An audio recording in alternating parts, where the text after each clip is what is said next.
दोस्तों, आप सभी को नमस्ते। मैं शिव शक्ति कुमार और हमारे यूट्यूब चैनल यात्रा इस पर आप सभी का स्वागत है। तो हमारा जो अभी कार्यक्रम चल रहा है, हम एसपीडी के प्रत्येक दिन 50 क्वेश्चन को देखते हैं और उसका एक्सप्लेनेशन भी देखते हैं। साथ साथ जो भी महत्वपूर्ण फैक्ट होता है, जो भी 71वीं यूपीएससी के लिए ज़रूरी है, हम उस पर चर्चा करते हैं। तो इस वीडियो में हम जो है 450 से लेकर 500 MCQ क्वेश्चन तक करेंगे, 50 क्वेश्चन करेंगे। और मुख्य रूप से जो हमारा भी ये कार्यक्रम चल रहा है, 71वीं यूपीएससी को ध्यान में रख के चल रहा है। 71वीं यूपीएससी के लिए हम करंट अफेयर की तैयारी करवा रहे हैं। अभी मुख्य रूप से मेरा यही अभी कार्यक्रम इसके माध्यम से चल रहा है। साथ साथ अभी हम एक और जो कार्यक्रम शुरू किए हैं, उसमें एडुटोरिया का जो है सेट जो 1 से लेकर सेट 10-20 तक है, मैं उसको प्रत्येक दिन करवाऊँगा। तो उसको भी आप लोग देख सकते हैं हमारे यूट्यूब चैनल पर। एडुटोरिया का सेट अब हम शुरू किया है, तो चलिए देखते हैं। पहला प्रश्न जो है 451 नंबर प्रश्न देखेंगे आप कि विजय हरारे ट्रॉफी 2024-25 किताब किसने जीता है। तो कर्नाटक में जीता है, और कर्नाटक ऐसा 5वीं बार जीता है। कर्नाटक जो है 5वीं बार जीता है, इसको भी याद रखेंगे। कभी कभी पूछ देता है किसी का भारत कई बार जीता था, ये प्रश्न आया था। तो कर्नाटक जो है ये 5वीं बार जो है जीता है। इस बार कर्नाटक 5वीं बार इस बार जो है जीता है, इसको याद। और ये जो कर्नाटक है विदर्भ को हरा के जीता है। जो विदर्भ जो है तो फाइनल विदर्भ को हराकर कर्नाटक जो है 5वीं बार विजय हरारे ट्रॉफी 2024-25 को जीता। चलिए अगला प्रश्न देखते हैं। अगला प्रश्न है कि किस देश की महिला एवं पुरुष टीमें ने खो खो विश्व कप 2025 का खिताब जीता है। तो भारत। तो अभी खो खो विश्व कप जो है 2025 है, भारत में ही संपन्न हुआ था। तो ये भी प्रश्न आ सकता है कि इसका आयोजक कौन था। तो आयोजक भी कौन था, भारत था। और भारत ने महिला एकल का और पुरुष एकल का खिताब दोनों जीता। और किस देश को हरा के जीता है, तो दोनों में नेपाल को हराया भारत ने। दोनों ही वर्ग में नेपाल को हरा के, दोनों ही इवेंट जो है पुरुष और महिला का जो खो खो इवेंट हुआ उसमें नेपाल को हराकर भारत विजेता बना। तो इसको याद रखेंगे, ये प्रश्न आने की संभावना है। चलिए अगला देखते हैं कि हाल में कौन सा देश पेरिस जलवायु समझौते से बाहर हो गया है। तो देखेंगे कि पेरिस जलवायु जो समझौता है उससे बाहर जो है अमेरिका हो गया है। तो इसको याद रखेंगे, अमेरिका जो है पेरिस जलवायु समझौता से बाहर हो गया है। अब थोड़ा पेरिस जलवायु समझौता के बारे में देख लेते हैं। इसकी जो शुरुआत है दिसंबर 2015 में हुआ था। इसको याद रखेंगे, जो पेरिस जलवायु समझौता उसकी शुरुआत दिसंबर 2015 में हुआ था। और ये भी याद रखेंगे COP 21 में हुआ था। कॉन्फ्रेंस ऑफ पार्टी जो है उसका जो है 21वां जो बैठक हुआ था, उसी में ये निकल के आया था पेरिस जलवायु समझौता। और पेरिस जलवायु समझौता मुख्य रूप से जो है क्लाइमेट चेंज से और ग्लोबल वार्मिंग से लड़ने के लिए है, आप इसको याद रखेंगे। और इसका उद्देश्य क्या है कि औद्योगिक युग से पहले के स्तर से 1.5 डिग्री सेल्सियस तक से ज़्यादा जो है तापमान को बढ़ने नहीं देना, यानी जो ग्लोबल वार्मिंग हो रहा है उसको रोकना इसका मुख्य कार्य है। तो इसको याद रखेंगे। जो अभी क्या हुआ है कि पेरिस जलवायु समझौते से अमेरिका बाहर हो गया है। चलिए अगला प्रश्न देखते हैं। अगला प्रश्न है कि किस राज्य के मुख्यमंत्री ने कवचम आपदा चेतावनी प्रणाली लॉन्च किया। तो केरल के जो है मुख्यमंत्री कवचम नामक आपदा प्रणाली जो है आपदा चेतावनी प्रणाली को लॉन्च किया। तो इसको याद रखें, केरल के द्वारा ऐसा किया गया है। भारतीय फिल्म अनुजा को ऑस्कर 2025 के लिए किस श्रेणी में नामांकित किया गया है। तो आप देखेंगे कि भारतीय फिल्म अनुजा को सर्वश्रेष्ठ लघु फिल्म के लिए सर्वश्रेष्ठ लघु फिल्म लाइव एक्शन के लिए नामांकित किया गया। तो इसको याद रखेंगे, अनुजा फिल्म को ऑस्कर 2025 के लिए सर्वश्रेष्ठ लघु फिल्म लाइव एक्शन के लिए नामांकित किया गया। तो इसको याद रखेंगे। चलिए अगला प्रश्न देखते हैं। अगला प्रश्न है कि भारत का पहला केबल आधारित स्टे रेलवे ब्रिज कटरा और रियासी को जोड़ने वाला का उद्घाटन कहाँ किया गया है। तो जम्मू कश्मीर में। इसको याद रखेंगे। तो भारत का पहला केबल आधारित जो ब्रिज बना वो कहाँ बना, जम्मू कश्मीर में। आप इसको याद रखेंगे, जो किसको जोड़ती है, काटरा और रियासी क्षेत्र को। चलिए अगला प्रश्न देखते हैं। अगला प्रश्न है कि पीएम मोदी ने भारत के पहले ग्रीन हाइड्रोजन हब की आधारशिला कहाँ रखी है। तो विशाखापट्टनम में। तो भारत का पहला ग्रीन हाइड्रोजन हब कहाँ बन रहा है, विशाखापट्टनम में। इसको याद रखेंगे। और इसका जो शिलान्यास किया गया है, आधारशिला रखा गया, किसके द्वारा रखा गया, प्रधानमंत्री मोदी जी के द्वारा रखा गया है। अगला प्रश्न है कि 18वें प्रवासी भारतीय दिवस का आयोजन किस शहर में किया गया। तो भुवनेश्वर उड़ीसा में किया गया। आप इसको याद रखेंगे, भुवनेश्वर के शहर जो है उड़ीसा का शहर भुवनेश्वर में किया गया है। यह 18वां प्रवासी दिवस है। तो अब एक सवाल आपके मन में आएगा कि भाई जो प्रवासी दिवस है कब कितने तारीख को मनाया जाता है। तो प्रवासी दिवस जो है 9 जनवरी को मनाया जाता है। इसको याद रखेंगे। और क्यों मनाया जाता है ये भी सवाल आ जाता है जब कंपटीटिव एग्जाम हम देते हैं। तो 9 जनवरी को इसलिए मनाया जाता है क्योंकि महात्मा गांधी जी द्वारा जो है साउथ अफ्रीका से 1915 में 9 जनवरी को भारत आगमन हुआ था। तो गांधी जी 1915 में 9 जनवरी को ही भारत आए थे। और उसी चीज़ को रिमार्क करने के लिए जो है 2003 से प्रत्येक साल 9 जनवरी को प्रवासी भारतीय दिवस को मनाया जाता है। तो इसको आप याद रखेंगे। और इस साल जो मनाया गया प्रवासी भारतीय दिवस जो है उड़ीसा में मनाया गया था, मतलब भुवनेश्वर में। उसका थीम क्या था, देखेंगे कि थीम था विकसित भारत की संकल्पनाओं में प्रवासी भारतीयों का योगदान। तो विकसित भारत की संकल्पनाओं में प्रवासी भारतीयों का योगदान, इसको याद रखेंगे, प्रवासी भारतीयों का योगदान, ये जो है थीम था इस साल का। तो थीम भी पूछा जाता है। चलिए अगला प्रश्न देखते हैं। अगला प्रश्न है कि 10 जनवरी को मनाया गया विश्व हिंदी दिवस का थीम क्या था। तो हिंदी एकता और सांस्कृतिक गौरव की वैश्विक आवाज़, हिंदी एकता और सांस्कृतिक गौरव की वैश्विक आवाज़ जो है इसका थीम था। इसको भी आप याद रखेंगे। और 10 जनवरी को विश्व हिंदी दिवस मनाया जाता है, इसको दोनों को याद रखेंगे। 10 जनवरी को विश्व हिंदी दिवस मनाया जाता है और 2025 का थीम था हिंदी एकता और सांस्कृतिक गौरव की वैश्विक आवाज़। चलिए अगला प्रश्न देखते हैं। अगला प्रश्न है कि 76वें गणतंत्र दिवस पैरेड की थीम क्या थी। तो देखें कि जो गणतंत्र दिवस है 26 जनवरी को मनाया जाता है, ये भी आप जानते हैं। 26 जनवरी 1950 को संविधान लागू हुआ था, तो इसके उपलक्ष्य में जो है उस दिन को मार्क करने के लिए मनाया जाता है। और इस साल का जो थीम था स्वर्णिम भारत विरासत और विकास, इसको याद रखेंगे, स्वर्णिम भारत विरासत और विकास। इस तरीके का सवाल हमेशा आता है बीपीएससी में। साथ में इस साल जो मुख्य अतिथि थे, आप इसको याद रखेंगे, जो मुख्य अतिथि थे उनका नाम क्या था, प्राबोवो सुबियांतो इंडोनेशिया के राष्ट्रपति थे।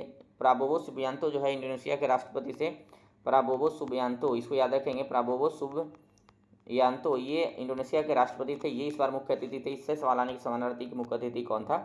साथ में देखेंगे कि इस साल जो झांकी हुआ, झांकी से भी सवाल आता है कि कौन सी राज्य की झांकी है, किस डिपार्टमेंट का झांकी जो है प्रथम स्थान पर रहा। तो झांकी किसका प्रथम स्थान पर रहा, महाकुंभ 2025 विषय के साथ यूपी की झांकी को पहला स्थान प्राप्त हुआ है, तो इसको याद रखेंगे। चलिए अगला प्रश्न देखते हैं। 22 जनवरी 2024 को किस सरकारी योजना की 10वीं वर्षगांठ मनाई गई है। तो आप देखेंगे कि बेटी बचाओ बेटी पढ़ाओ योजना की 10वीं वर्षगांठ मनाई गई है। बेटी बचाओ बेटी पढ़ाओ योजना कब शुरू की गई थी, तो ये 22 जनवरी 2015 में शुरू किया गया था, इसको याद रखेंगे। और पानीपत हरियाणा से शुरू किया गया था, पानीपत जो है हरियाणा से। ये कभी कभी पूछा जाता है कहाँ से कौन स्कीम शुरू किया गया है, तो पानीपत हरियाणा से शुरू किया गया था। और ये प्रधानमंत्री मोदी जी द्वारा शुरू किया गया था, पानीपत हरियाणा से। और इसमें जो डिपार्टमेंट है कभी कभी पूछ लेता है कि इसका कौन सा डिपार्टमेंट का अधीन आता है, तो यहाँ 3-4 डिपार्टमेंट मिलकर काम कर रही है। महिला एवं बाल विकास मंत्रालय है, स्वास्थ्य एवं परिवार कल्याण मंत्रालय, शिक्षा विभाग है, तो इसको भी याद रखेंगे। चलिए अगला प्रश्न देखते हैं। अगला प्रश्न जो है आगे जो हमारे समक्ष प्रश्न है, देखते हैं। अगला प्रश्न है इजराइल और हमास के बीच युद्ध विराम कब लागू हुआ था। तो इजराइल और हमास के बीच युद्ध विराम 19 जनवरी 2025 को लागू हुआ था, इसको याद रखेंगे। 19 जनवरी 2025 को लागू हुआ था। तो कभी कभी प्रश्न आया था, जैसे उस समय प्रश्न आया था 67 बीपीएससी में कि रूस और यूक्रेन के बीच युद्ध किस दिन शुरू हो गया था, तो इस सवाल आने की संभावना रहती है। इस तरीके का बीपीएससी फैक्चुअल सवाल पूछ लेता है। चलिए अगला प्रश्न देखते हैं कि दावोस में, जो स्विट्जरलैंड के दावोस शहर है, वहाँ 55वीं विश्व आर्थिक मंच की जो है बैठक कब हुई थी, 20 से 24 जनवरी 2025 को हुई थी। तो ये डेट तो नहीं पूछा जाएगा, लेकिन विश्व आर्थिक मंच के बारे में थोड़ा देख लेते हैं। विश्व आर्थिक मंच की जो स्थापना हुई है वो 1971 में हुई, इसको याद रखेंगे। 1971 में हुआ था और जिनेवा स्विट्जरलैंड में हुआ था। लेकिन इसका प्रत्येक साल एक बैठक होता है, क्योंकि ये थिंक टैंक है एक प्रकार का, जो है एक प्रकार का ये थिंक टैंक है, इसको याद रखेंगे। थिंक टैंक है और एनजीओ है, ये गवर्नमेंट ऑर्गेनाइजेशन नहीं, इसको भी याद रखेंगे, क्योंकि काफ़ी महत्वपूर्ण ऑर्गेनाइजेशन है। इसका 5-6 रिपोर्ट भी आता है जो पूरा दुनिया में पढ़ा जाता है विशेषज्ञों के द्वारा और सरकार के द्वारा। तो इसका प्रत्येक साल दावोस में जो है बैठक होता है। उसी स्विट्जरलैंड में ही दावोस एक शहर है, लेकिन इसका जो है मुख्यालय कहाँ है, जिनेवा में, इसको भी याद रखेंगे। और दावोस में बैठक होता है, एक प्रकार का यह थिंक टैंक है जहाँ राजनीतिक, व्यापारिक, बिजनेस, समाज और सारे लोग बैठते हैं। और 2025 में जो बैठक हुआ उसका थीम क्या था, तो देखेंगे कोलैबोरेशन फॉर इंटेलिजेंस एज। तो इंटेलिजेंस एज में सहभागिता और संगठन की बात किया गया है। तो चलिए देखते हैं आगे। अगला प्रश्न है कि एरो इंडिया 2025 का आयोजन कहाँ किया गया, तो बेंगलुरु शहर में किया गया है। एरो इंडिया 2025 का आयोजन कहाँ किया गया, बेंगलुरु शहर में किया गया, आप इसको भी याद रखेंगे। चलिए अगला प्रश्न देखते हैं। अगला प्रश्न है कि आईसीसी चैंपियन ट्रॉफी 2025 के लिए भारत की टीम का कप्तान किसे चुना गया था, तो रोहित शर्मा को चुना गया था, भारत टीम का कप्तान था। और ये जो आईसीसी चैंपियन ट्रॉफी हुआ है, भारत विजेता भी बना है, तो आप याद रखेंगे भारत विजेता बना है। और भारत किसको हराया था, न्यूजीलैंड को। और इसका आयोजक देश कौन था, ये भी पूछा जा सकता है। तो इसका आयोजक देश जो था पाकिस्तान था, लेकिन भारत का मैच दुबई में ज़्यादा हुआ था, तो आप इसको याद रखेंगे। तो इस बार जो आईसीसी चैंपियंस ट्रॉफी हुआ था उसका विजेता भारत टीम था, न्यूजीलैंड को हराया था, इसको याद रखेंगे। चलिए आगे देखते हैं। अगला प्रश्न है कि उस मिशन का क्या नाम है जिसके तहत भारत ने अपना पहला अंतरिक्ष डॉकिंग हासिल किया है। तो भारत ने पहला अंतरिक्ष डॉकिंग हासिल किया है, उस मिशन का नाम है स्पेडेक्स। स्पेडेक्स जो है उस मिशन का नाम रखा गया है, तो याद रखेंगे ये काफ़ी महत्वपूर्ण मिशन है। स्पेडेक्स भारत का पहला जो है डॉकिंग, अंतरिक्ष डॉकिंग हासिल किया भारत इसके तहत, और भारत जो ऐसा करने वाला दुनिया का चौथा देश बन गया है। तो अब एक सवाल आता है कि डॉकिंग्स क्या है। आपको दिमाग में आ रहा होगा कि डॉकिंग के क्या मतलब है, क्योंकि इस तरीके के हाथ दिया हुआ। तो देखिए, जैसे कि अंतरिक्ष में अंतरिक्ष में जाके जो मशीन होता है या फिर उपग्रह होता है, उसको जोड़ देने की प्रक्रिया को डॉकिंग कहते हैं, उसको फिर हटा देने की प्रक्रिया को अनडॉकिंग कहते हैं। तो इस तरीका की तकनीक विकसित करने वाला भारत दुनिया का चौथा देश बन गया है, क्योंकि वहाँ जाके मतलब दो मशीनों को, दो उपग्रह को अंतरिक्ष में जोड़ने की जो है कला विकसित किया है भारत ने। तो इसी के लिए पहला मिशन जो है स्पेडेक्स रखा गया है, और ये स्वदेशी मिशन है, और इसको PSLV CA-C60 के द्वारा जो है भेजा गया है। तो PSLV CA-C60 के द्वारा जो है भारत इस मिशन को लॉन्च किया है, तो इसको भी याद रखेंगे। और इससे भारत को लाभ क्या होगा, देखेंगे कि भारत का अपना अंतरिक्ष स्टेशन नहीं है, तो भारत जो है अंतरिक्ष स्टेशन बनाने में सफल हो सकता है इसके बाद। चलिए अगला प्रश्न देखते हैं। अगला प्रश्न है कि इसरो का स्पेडेक्स, वही जो अभी हमने यहाँ पर आता है, स्पेडेक्स मिशन किस तकनीक को प्रदर्शित करने के लिए है। तो अंतरिक्ष में सैटेलाइट को डॉकिंग करने और ऑन डॉकिंग करने के लिए, मतलब जोड़ने के लिए या फिर उसको अलग करने के लिए, तभी जाके हम अंतरिक्ष में अपना स्टेशन बना पाएंगे। क्योंकि अंतरिक्ष में स्टेशन जो बनता है उसके लिए कई उपग्रह जाता है, कई सारे मशीनें जाती है, सैटेलाइट्स जाता है, और सबको एक बार कनेक्ट करना होता है, और सब फिर एक रूप में संचालित होते हैं, सारे एक निर्देश को मानते हैं। तो इसी को डॉकिंग और ऑन डॉकिंग कहते हैं। तो भारत ऐसा करने वाला चौथा देश बन गया। चलिए आगे देखते हैं। किस शहर को दुनिया का सबसे प्रदूषित शहर घोषित किया गया है। तो हनोई शहर को दुनिया का सबसे प्रदूषित शहर घोषित किया गया है। रिपोर्ट का नाम नहीं दिया गया है, तो इस तरीके का सवाल आने की संभावना कम होती है। किस रिपोर्ट के अनुसार होता है, इस तरीके का सवाल आता है। चलिए आगे देखते हैं। किस राज्य ने वन संरक्षण के लिए महाभारत वाटिका की स्थापना की। उत्तराखंड जो है महाभारत वाटिका की स्थापना की, तो इसको भी याद रखेंगे।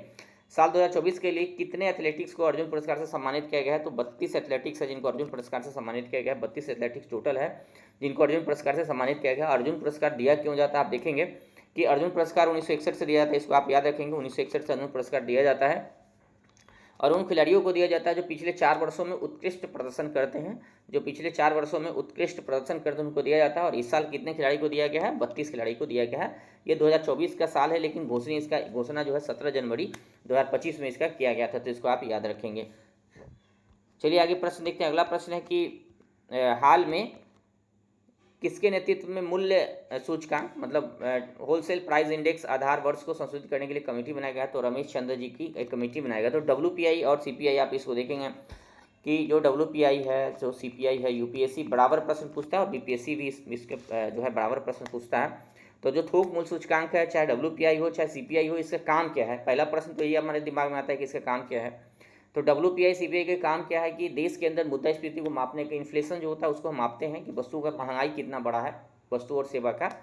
तो WPI UPI में देखेंगे 2019 में भी सवाल आया, 2021 में भी आया, इसमें सवाल आया, और BPSC में भी निरंतर पूछते रहता है। तो अभी देखेंगे कि इसका आधार वर्ष कितना है, 2011-12, आप इसको याद रखेंगे। इसी को चेंज करने के लिए जो है कमेटी को बनाया गया है। अब एक सवाल आता है कि WPI जारी कौन करता है, इससे भी सवाल आता है। BPSC देखेंगे कि 2068 BPSC में इस पर सवाल आया था।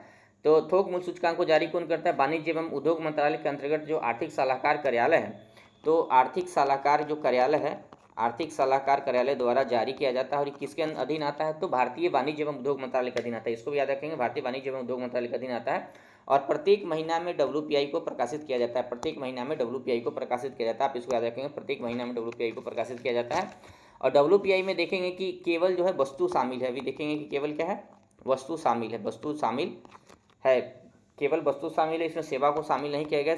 आप CPI देखेंगे, कंज्यूमर प्राइस इंडेक्स जो होता है उसमें सेवा भी शामिल है। तो इसी पर सवाल है, UPSC में स्टेटमेंट लिख के पलट दिया गया था कि CPI में केवल वस्तु शामिल है, जबकि WPI में वस्तु और सेवा दोनों शामिल है, जो स्टेटमेंट गलत हो गया था। WPI में केवल वस्तु शामिल है, जबकि CPI में वस्तु और सेवा दोनों को हम लेकर महंगाई को मापते हैं।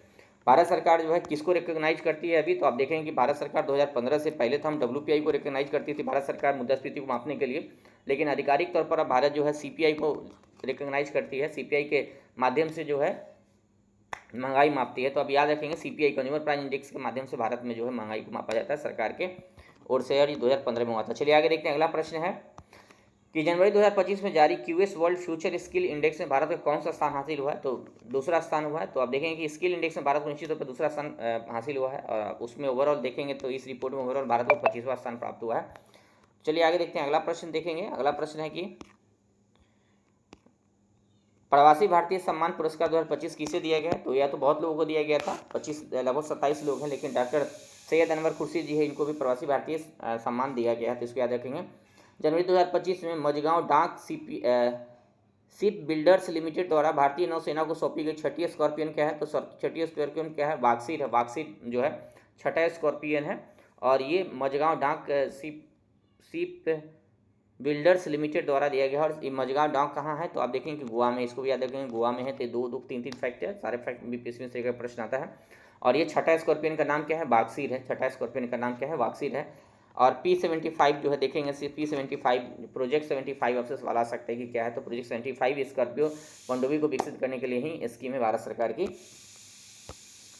चलिए अगला प्रश्न देखते हैं। अगला प्रश्न है कि इसरो का अध्यक्ष किसे नियुक्त किया गया है? तो वी नारायण जी को। इस तरीके का सवाल बीपीएससी खूब पूछता है। इसरो का अध्यक्ष कौन है वर्तमान में? आरबीआई का अध्यक्ष कौन है वर्तमान में? तो इस तरीके का सवाल जो है यूपीएससी के माध्यम से यूपीएससी में पूछा जाता है। तो चलिए अगला देखते हैं।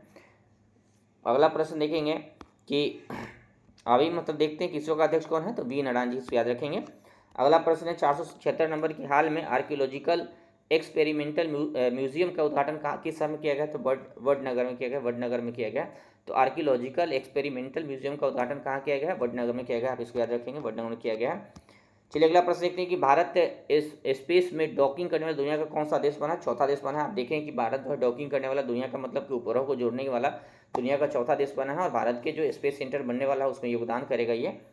चलिए अगला प्रश्न देखते हैं। अगला प्रश्न है कि किस महिला क्रिकेटर को दिसंबर 2024 के लिए ICC player of the month चुना गया? तो इस तरह का सवाल बीपीएससी नहीं पूछता, अभी तक नहीं पूछा गया, लेकिन याद रखेंगे एनावेल सदरलैंड को चुना गया और ये ऑस्ट्रेलिया के केवल खिलाड़ी का नाम याद रखेंगे और वो किस देश के, बस काम हो जाएगा। अगला प्रश्न देखते हैं। अगला प्रश्न है कि हेनले पासपोर्ट जो इंडेक्स है भारत को दुनिया में कितना स्थान प्राप्त हुआ है? तो ये 85वां स्थान प्राप्त हुआ है। ये 2024 का है। अभी 2025 में जो रिपोर्ट आया मैंने उसका सर्च किया था अभी, तो 77 स्थान पे भारत पहुंच गया है। 85 से 77 स्थान पे भारत पहुंच गया है। तो आप इसको याद रखेंगे। 85वां स्थान 2024 के रिपोर्ट का है और जो इस साल का रिपोर्ट है उसमें 77वां स्थान पे भारत पहुंच गया है। अब एक सवाल आता होगा आपके मन में कि जो हेनले पासपोर्ट इंडेक्स है क्या बताता है? तो देखेंगे किसी भी देश की वीज़ा की शक्ति को बताता है कि उस देश के लोग, उस देश के कितना वीज़ा पावरफुल है। देखें कि भारत जो है वीज़ा ऑन अराइवल मतलब कि बिना वीज़ा के भारत के लोग कितने देश में जा सकते हैं? तो 59 कंट्री है, इसको भी याद रखेंगे 59 कंट्री है। और जो हेनले पासपोर्ट इंडेक्स है इसमें सिंगापुर पहले स्थान पे है। सिंगापुर, और सिंगापुर के लोग जो है 193 देश में बिना वीज़ा के जा सकते हैं, यानी वीज़ा ऑन अराइवल होता है, जब वहाँ पहुँच जाते हैं तो हमें वीज़ा वहाँ मिल जाती है। तो भारत में कितने देश में जा सकते हैं वीज़ा ऑन अराइवल पर? 59 देश। जो हेनले पासपोर्ट इंडेक्स है उसके हिसाब से भारत का 17वां रैंक है इस साल, पिछले साल 85 रैंक था और सिंगापुर पहले स्थान पर, इसको आप याद रखेंगे, बीपीएससी लिए काफ़ी जरूरी है। अगला प्रश्न देखते हैं कि हाल में किस देश से संबंधित खिलाड़ी मार्टिन गुप्टिल ने अंतर्राष्ट्रीय क्रिकेट संन्यास लिया है? तो मार्टिन गुप्टिल न्यूजीलैंड के खिलाड़ी है, इसको याद रखेंगे। मार्टिन गुप्टिल जो है न्यूजीलैंड के खिलाड़ी है। चलिए आगे देखते हैं। हाल में दिए गए golden globes award 2025, golden globes award 2025 से किसे ड्रामा के लिए बेस्ट फिल्म का पुरस्कार दिया गया है? द ब्रूटलिस्ट है, द ब्रूटलिस्ट को दिया गया है, इसको याद रखेंगे। अगला प्रश्न देखते हैं। हाल ही में कुल कितने हस्तियों को वर्ष 2025 के लिए प्रवासी भारतीय सम्मान दिया गया? 27 प्रवासी भारतीय सम्मान दिया गया, 27। और कहाँ हुआ था इस बार प्रवासी भारतीय जो है दिवस जो है? भुवनेश्वर उड़ीसा में, इसको याद रखेंगे, भुवनेश्वर उड़ीसा में इस बार हुआ था और 18वां प्रवासी भारतीय दिवस मनाया गया था। चलिए अगला प्रश्न देखते हैं। 1 जनवरी 2025 को रक्षा जो अनुसंधान एवं विकास संगठन है डीआरडीओ का कौन सा स्थापना दिवस मनाएगा? 67।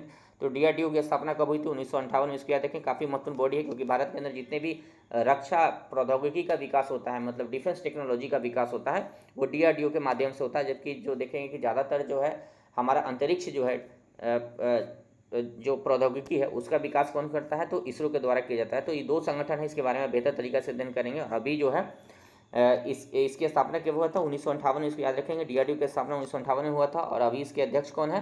तो doctor Sameer V Kamat, doctor Sameer V Kamat, इसको याद रखेंगे, डॉक्टर समीर वी कामत, आप इसको याद रखेंगे, ये इसका भी अध्यक्ष है। तो इससे सवाल आ सकता है। चलिए आगे देखते हैं। अगला प्रश्न है कि जनवरी 2025 को भारत की पहली महिला शिक्षिका सावित्रीबाई फुले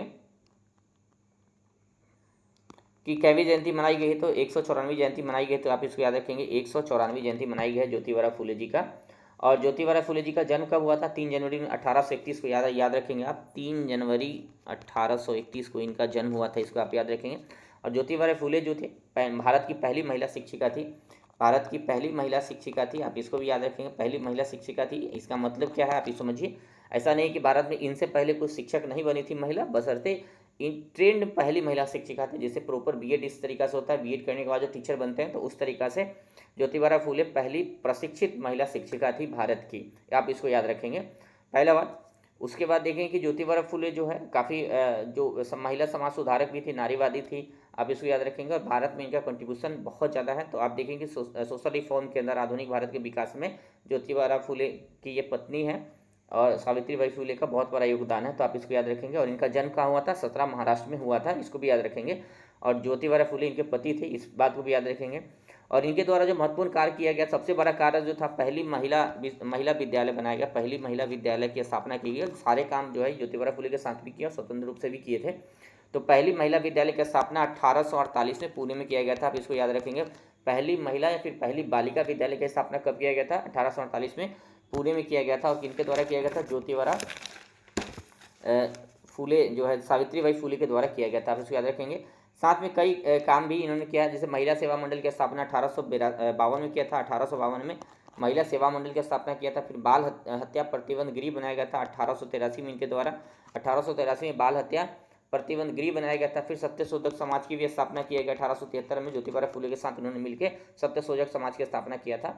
और साथ में काव्य फुले नामक एक कविता भी इन्होंने लिखा है, पुस्तक भी लिखा, तो इसको भी याद रखेंगे। चलिए अगला प्रश्न देखते हैं। अगला प्रश्न है कि संतोष ट्रॉफी के 78वें संस्करण का टाइटल कौन जीता है? तो पश्चिम बंगाल द्वारा जीता गया। संतोष ट्रॉफी कौन जीता इस साल? पश्चिम बंगाल जीता। चलिए आगे प्रश्न देखते हैं।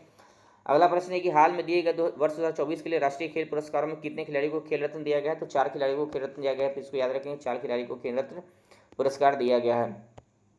चलिए अगला प्रश्न है, अगला प्रश्न है कि कुल कितने बच्चों को वर्ष 2024 के प्रधानमंत्री राष्ट्रीय बाल पुरस्कार सम्मानित किया है? 17, आप याद रखेंगे। प्रधानमंत्री राष्ट्रीय बाल पुरस्कार से 17 को सम्मानित किया गया है, आप इसको याद रखेंगे। प्रवासी भारतीय जो सम्मान है कितना को दिया गया? 27 को भी याद रखेंगे। अगला प्रश्न है, पंचायत से संसद 20 पहल का उद्घाटन किसने किया है? तो ओम बिरला जी किया है। ओम बिरला जी भी कौन है? लोकसभा अध्यक्ष, इसको भी याद रखेंगे। ये लोकसभा अध्यक्ष है ओम बिरला जी, और इनके द्वारा पंचायत से संसद 20 पहल का उद्घाटन किया गया है। इस तरीके से सवाल आता है बीपीएससी में। चलिए अगला प्रश्न देखते हैं। 38वें राष्ट्रीय खेलों की मशाल का क्या नाम था? तो तेजस्विनी नाम था इनका। और 38वां राष्ट्रीय खेल कहाँ हुआ था? उत्तराखंड में हुआ था, इसको भी याद रखेंगे आप, उत्तराखंड में हुआ था। और सर्विसेज जो है सर्वाधिक मेडल जीता है, इसको भी याद रखेंगे। सर्विसेज जो है सर्वाधिक मेडल जीता है, इसको आप याद रखेंगे। चलिए अगला प्रश्न देखते हैं। 490 नंबर का प्रश्न है कि भारत का पहला ग्लास सी ब्रिज किस राज्य में बनाया गया? तमिलनाडु। तो ग्लास सी ब्रिज याद रखेंगे, ग्लास सी ब्रिज कौन बनाया? तमिलनाडु बनाया, क्योंकि समुद्र जो है ज़्यादा इधर दक्षिण भारत में है, इसको भी याद करके कोरिलेट करके याद करेंगे। और कौन बना है सी ब्रिज जो है, ग्लास सी ब्रिज पहला तमिलनाडु। चलिए अगला देखते हैं। अगला प्रश्न है, जम्मू कश्मीर और लद्दाख युगों के माध्यम से पुस्तक का विमोचन कौन किया है? तो अमित शाह जी के हैं। अमित शाह जी द्वारा जो है ये पुस्तक का विमोचन किया गया है, तो आप इसको याद रखेंगे। और आप देखेंगे कि इस पुस्तक का लेखक कौन है? तो रघुवेंद्र प्रसाद, इसको भी याद रखेंगे। इस पुस्तक का लेखक कौन है? रघुवेंद्र प्रसाद इनका लेखक है, तो रघुवेंद्र प्रसाद याद रखेंगे। जम्मू कश्मीर लद्दाख युगों के माध्यम से पुस्तक का लेखक कौन है? रघुवेंद्र प्रसाद। और इसका विमोचन कौन किया है? तो अमित शाह जी द्वारा किया गया। चलिए अगला प्रश्न देखते हैं। काम्या कार्तिकेयन ने 7 समिट चैलेंज को पूरा करने के लिए किस पर्वत की चोटी की चढ़ाई की है? तो माउंट विसन की चढ़ाई की है उन्होंने। 7 समिट चैलेंज को पूरा करने के लिए माउंट विसन की चढ़ाई की है काम्या कार्तिकेयन। चलिए देखते हैं अगला प्रश्न है। अगला प्रश्न है कि हाल ही में ICC cricket of the year के लिए किसे नॉमिनेट किया गया है, नामांकित किया गया है? अर्शदीप जी है, अर्शदीप सिंह को किया गया। अर्शदीप सिंह भारतीय बॉलर है। चलिए आगे देखते हैं। अगला प्रश्न है, सीनियर राष्ट्रीय पुरुष हैंडबॉल का टाइटल कौन जीता है? तो केरल द्वारा जीता गया। सीनियर राष्ट्रीय पुरुष हैंडबॉल का टाइटल कौन जीता है? केरल द्वारा जीता गया, आप इसको याद रखेंगे। चलिए अगला प्रश्न देखते हैं। 495 नंबर प्रश्न क्या है कि महिला विश्व रैपिड शतरंज चैंपियनशिप का टाइटल किसने जीता है? तो कोनेरू हम्पी द्वारा जीता गया है। कोनेरू हम्पी द्वारा जीता गया है महिला विश्व रैपिड शतरंज चैंपियनशिप का खिताब कोनेरू हम्पी द्वारा जीता गया है।